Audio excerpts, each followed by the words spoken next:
Hello and welcome to News9 Live. I'm Aditya Raj Kaul and this is The Diplomat. India and Ireland have had diplomatic ties for the last 75 years. In fact, there's a shared history, and Dublin, in fact, believes in India being the front and center of the Asia Pacific. What is going on in this bilateral ties and what does the future look like? Joining us is Ambassador Kevin Kelly at his residence in New Delhi. Thank you very much, You're Ambassador, very welcome here. Delighted to receive you here. Thank you very much. I want to begin by asking you about this shared history. Yeah. The newer generation perhaps wouldn't know too much about the freedom struggle, about the independence, and how perhaps the freedom fighters of India and Ireland were in contact at that time. So why don't you begin by telling us about the foundation of the relationship between India and Ireland? Well, you've hit the nail on the head. There is my challenge, because a lot of people in the younger generation, like you said, just don't know this history. And in fact, it's a very proud history where the freedom fighters from India, the freedom fighters from our own country, we had both faced colonialism from Britain. In fact, we had 900 years of colonial, so a longer colonial experience as a colony. Yes. But in fact, we just got our independence just before India. But before that time, our leaders were sharing strategies, they were planning together, they were in regular communication and contact. And so this year, like you said, we're celebrating the 75th year of diplomatic relations. But in fact, the relationship goes before that, because before the foundation of both of our states. So it's a very proud history, but it's a history that not many people remember anymore. If you go around India, you see lots of schools now run by Indian educationalists, but a lot of those schools actually also started by Irish missionaries, nuns and priests. So that's another proud legacy that we have. But just before I would describe that it's all a very positive experience, I'd have to acknowledge that when we ourselves were a colony, in fact, many of our own Irish men were serving as part of the British Army, because we ourselves were seen as being a part of Britain. So it is a very complicated history. Not only were some of the founding fathers trying to dismantle colony, but if we're honest, there were also Irish people who were involved in the colonial enterprise. So I think in fairness, we have to tell all aspects of our history. And in fact, some extracts of the Irish Constitution in the Indian Constitution as well. But, Ambassador, you've been here for some time. Yes. Every day, possibly every week, you would experience a new culture, a new taste of food. There are so many languages there. You have so many races. I mean, people and experiences are so much while you travel to different states. So how's the experience been like till now? And what are the memories that you will take back from here? Well, I'll tell you, it is probably the best. I mean, you might expect me to say that as ambassador to India, but I'm being actually very honest. Right. This is such a huge, vibrant, exciting country to be in. Every day brings a new adventure. I absolutely love it. I mean, there are challenges when you look at the weather, and it's difficult sometimes for an Irish person. We're used to very moderate climate and a lot of rain, and actually not that warm weather. So it took me, I have 1 year in the role, so I have now experienced all the seasons. And I have to say, so far, this month, September, is the best. I've really enjoyed it. Absolutely. I would say that March, September and October perhaps are the most lovely. Moderate months here. Yes. But let's get into some brass tacks of the relationship. Coming to trade and commerce, Ambassador. Yeah. How is the trade and commerce looking like right now between India and Ireland? I believe it's to the tune of 10 billion euros at this stage, particularly in the IT, infrastructure, agriculture and pharmaceuticals. How would you describe the relations? So the economic relationship is growing. Actually, it has grown hugely in the last 10 years. And now we're up to that figure of about 10 billion euros in two-way trade in goods and services. But in fact, it can grow much more. That's what we can see. There's huge potential. And in your introduction point, you mentioned the Asia Pacific and how important India is for us. I think in the since I've been here in the past year, we launched our new Asia Pacific strategy. In fact, we launched the Hindi version of that strategy here in New Delhi. And in fact, what that strategy does is that it says that India is now a major priority for us to engage with. You have to remember, Ireland, we're a very small country of 5 million people. We have a huge diaspora. We can talk about that later. Many, many Irish people Small country around the with big globe. heart. Small country with a big heart and a big diaspora. But, we compete very favorably with other EU countries in terms of the trade. And it is the sectors that you talk about. But there's many, many opportunities, I think, to do much more. As part of our Asia-Pacific strategy, we opened something which we call Ireland House in Mumbai. And that is where we have a consulate general who reports into me in Delhi. But also we have some of our trade agencies based there. And so we have Enterprise Ireland, which is about attracting Irish companies to come in and invest in India, and IDA, which is about getting big Indian companies to go also and look at Ireland as a great place to do business. And we have some unique selling points, I think. We're a small country, but we're English speaking like India. Yes. We're on the foot of the EU. So if you're in Ireland, you not only have access to the UK, to the British market, but you also have access to a market of 550 million people in the EU. And I think we're known for being a country that's easy to do business in. We have a suite of supports that our government provides to companies. So we're delighted that there's some big Indian names that have set up business in Ireland and are actually employing a lot of people. And it's actually it's interesting because the numbers of Indian students has also really grown. You know that last year we estimate about 10,000 Indians chose Ireland to study in. And why are they doing that? Well, it's a good offering and compared to many other countries in terms of price. But it's also, we've got some very friendly policies for those students when they leave university that they can stay behind in Ireland and they get a work permit. Mm-hmm. So they're guaranteed, if you do a postgraduate degree, you're guaranteed 2 years work permit. And, again, we have an employability rate for our universities of over 90%. Wow. So that means that if you study in an Irish university, you have a 90% or more chance of getting a job in many of these big companies. Well, will those opportunities also translate into some announcements? Could we see a joint economic commission later this year and perhaps a strategic partnership next year around? Well, I won't tempt fate by giving a prediction of dates, but it's definitely on my work plan. And in fact, we have proposed to our friends in the government here, we've made a concrete proposal around the establishment of a joint economic commission. So I really hope it's going to, the Indian government is always very thorough with any proposal. They don't just sign up to everything. So of course there has to be benefits for both sides, but I really see huge opportunities in that, because even though our businesses and our companies are here and they're doing business and we're very active in many of the major cities, it's also very good for the two governments to have an opportunity to talk. And that's the idea of a joint economic commission, that we can explore possibilities and benefits for both sides. So it's my ambition.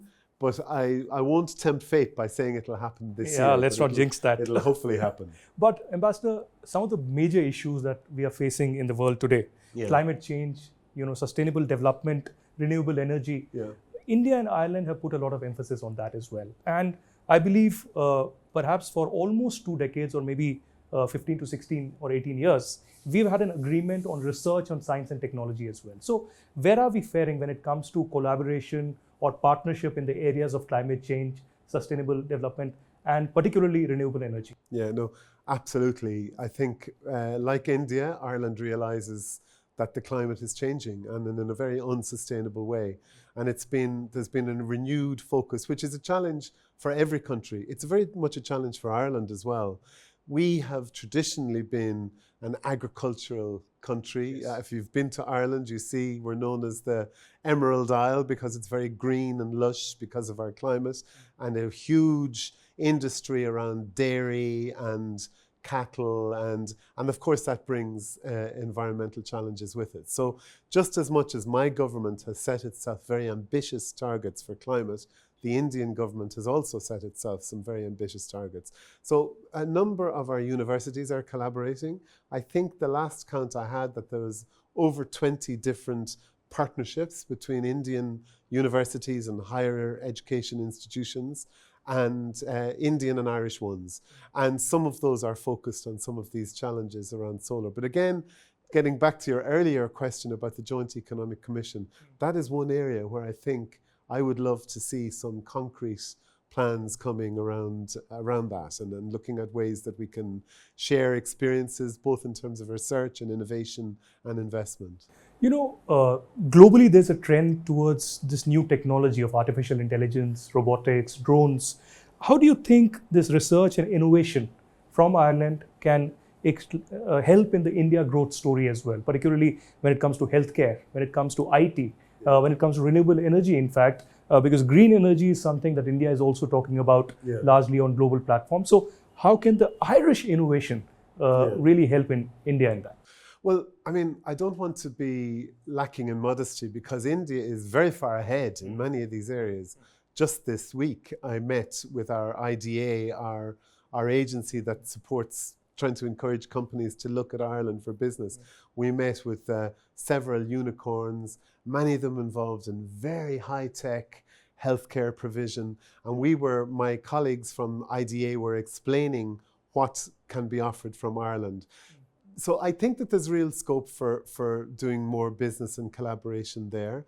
One thing that I think Ireland has benefited from and could perhaps support India is that we have very much built up decades of experience in creating an ecosystem. So in other words, where you have universities in an area and they're developing courses that are very tailored to the needs of industry. And then you have companies who are employing those graduates and undertaking research.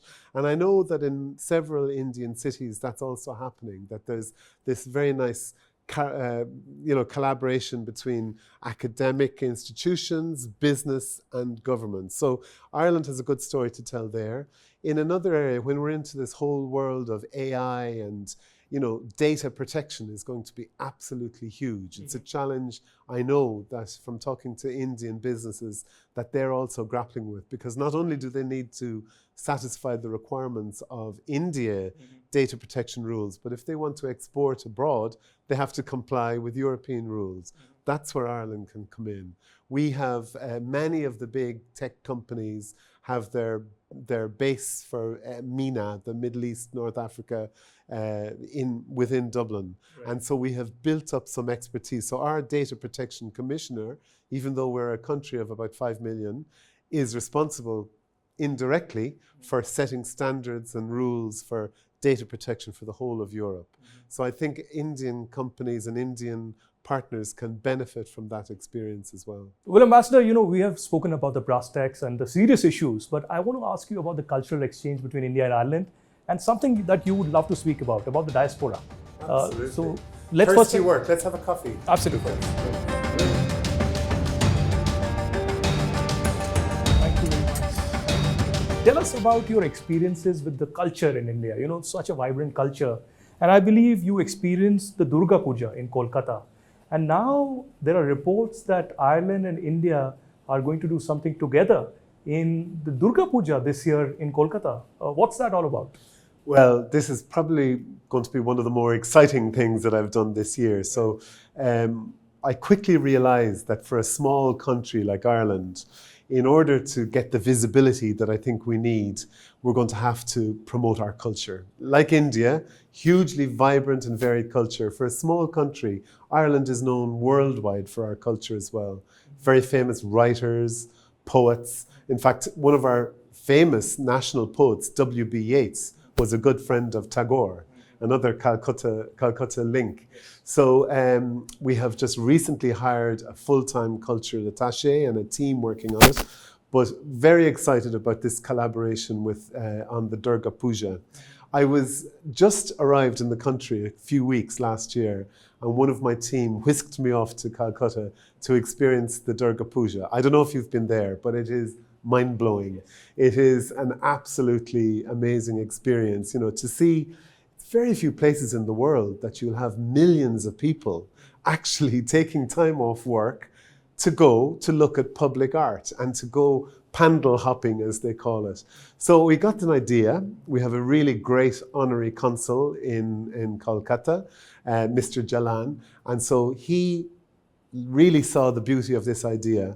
And so we're having a joint collaboration between a very famous Irish street theatre puppetry group with a very talented community group in Calcutta called Bahala Nutandal, and under the leadership of a really talented Indian artist who's Sanjeev Saha, they're producing a joint Irish-India pandal for the Durga Puja. And it's really amazing. So it'll be, of course, celebrating the Hindu goddess Durga, but also, in giant form with a massive structure, will be the Celtic goddess Danu. And so people who visit that pandal will be able to experience this really amazing fusion of Indian and Irish art using Indian materials with music, and it's very, very exciting. So I hope that this will be the start of a beautiful collaboration. Recently, you had the India-Ireland Affinity Network that was, inaugurated. What is that all about, and how much important is the Irish diaspora, or perhaps now the Indians who are living there, the Indian diaspora in Ireland? Okay, now there's a lot in what you've asked, but just to say, first of all, diaspora is hugely important to us. And like you said, we have a minister for diaspora, we have a strategy for diaspora, and that's because we have a history of emigration. We have, ever since we had a dreadful famine, and I know there's been famines in Bengal as well. We had a famine back in the 1840s, and over 1 million people died and 1 million people emigrated. Many of them all around Europe, but also to America. That diaspora today, 2024, so this is an interesting fact for you. So a population in Ireland of 5 million people. In America, there are 25 million Americans who describe themselves as Irish Americans. So it's a huge diaspora, it's a huge resource, and we try to tap into that resource. So that's why we call them the Global Irish. And like Prime Minister Modi said, these are our ambassadors for Brand Ireland in the States. And it's brought huge benefits. I think it's no accident that many of the top American and international firms, pharmaceutical companies, IT, Google, Facebook have their headquarters in Ireland. Why? Because many of the leadership in those companies are Irish and they have this affinity. So for us, it's been hugely important, and it's something I often talk about with my Indian government counterparts here about, in fact, that's one small area where I think Ireland has built up some really good expertise about how you relate to your diaspora, because that can bring, there's great challenges, but also great opportunities. So you asked me about the affinity diaspora. So in fact, in most other countries I've served as ambassador, in Africa and in Europe, we've had quite large Irish communities. Even I was ambassador in Uganda, and I think we had about, almost 1,000 Irish people at different, living in the country. In India, it's very few. In the past, there were more Irish here, but it's a smaller number of Irish community. So we came up with the idea of why don't we create a network of what I'm calling the affinity diaspora. Right. So these are Indians who have studied in Ireland, worked in Ireland, done business, lived there for a while, and they have an affinity, they have an affection for Ireland, and they're coming back to their country, and we want to keep them in a network. So we launched it at the residence here just the week before last. It's the start of a network. But when you think of, at the moment, almost 2% of our population in Ireland are Indian, you can just imagine the opportunities for we love when the Indians stay in Ireland and contribute to our society and our economy. But those that come home, that we want to keep them tapped in. We want to keep them connected to Ireland, that they don't forget their relationship. So we need to come up with a snappier title. I think Affinity Diaspora Network is a bit of a mouthful, but these are the Global Irish as well, because they may be Indian citizens, but they have a real affinity with my country, and so we want to work with them. Ambassador, you spoke about how India is a rising power. In terms of its economy, in terms of its politics, and in terms of its foreign policy as well under Prime Minister Narendra Modi and External Affairs Minister Jaishankar. How do you see this India's rising power and, of course, a global stature really increasing over the years? Well, I don't think we can overstate the potential for India to play an increasingly constructive role on the world stage. Right. Like you said, we saw it during the G20, but now we're in a very, challenging neighborhood in terms of what we saw happening in Bangladesh. Right. And within the neighborhood. So not just within the Asia-Pacific region, India plays an important role, but globally. And like you said, in terms of some of the big conflicts, Russia, Ukraine, in fact, we're always very careful as Ireland to describe that. It's not a war between two countries, it's an invasion of one country into another. But I think it'll be very important for India to use the influence that it has in order to try to ultimately reach a resolution there. And I think we do see that happening. I think that the world does look to India now as the largest democracy with a proud history of, running peaceful elections ever since its independence to actually show that moral weight on the international stage. And I think we're seeing it. Coming back to Ireland, one of the themes that is important for India and perhaps for Ireland as well is tourism. Yes. A lot of people from Europe, from UK, from Ireland, of course, travel to India. And Indians, of course, love to travel all across the globe as well. So where do we stand when it comes to tourism? And as a representative of Ireland, what would you tell Indians? Why should they visit Ireland? Well, actually, there's been an increase in the number of Indian tourists coming to Ireland, and that's something we very, very much welcome.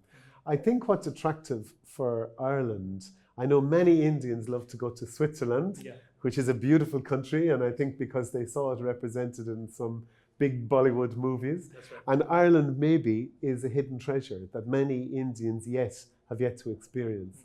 But the beauty of Ireland is that it gives a very nice break from the very challenging environment and the climate here in India. We have beautiful moderate weather throughout the year. It never gets crazy cold or too hot.